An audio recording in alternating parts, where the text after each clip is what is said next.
Thank you for having me on your Christian straight edge pod. Yeah, welcome. Blink 169. Welcome here. So we're behind the paywall, which means I think for now there's quite a few less listeners, unfortunately. But it's the true heads, so that's why we're here. It's for like the unwoke zone. Yeah, yeah. It's for the real heads. So today, Sam is like hosting the Juno Awards, basically. So he's not around, but it's just me, Josiah, with our new first timer on the pod, long time listener. But this is our resident merch pundit, Marsden. So welcome to the pod, Marsden. Thanks, Josiah. I hope Sam doesn't feel threatened that I'm on the pod, since you told him that if I killed him, I could be on the pod. Right? Yeah. For those keeping score, you were the guy. You were the top donator who was the heir apparent to the pod. If Sam died, I think. Right. I mean, that was so long ago that I don't even remember how it worked, really. But yeah, I feel like there was discussion that you guys were going to introduce that as a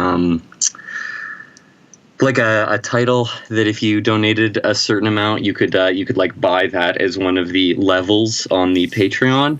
But I think like since a week where I thought that it was very funny to change my donation amount to different numbers, I don't think I've looked.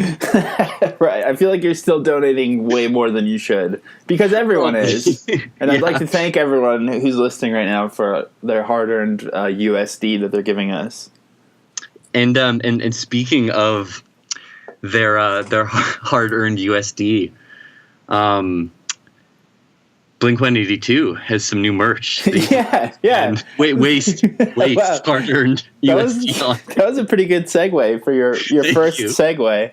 But before I'm going to cancel your segue. I'm going to block it. It's okay. Like we're D&Ding right now. Because we should introduce why do you get to say what's good merch and what isn't? I mean, why? Oh, sure. Like, I mean, I know why, but let's establish sort of who is Marsden. You're a head. You're a merch head, in my opinion.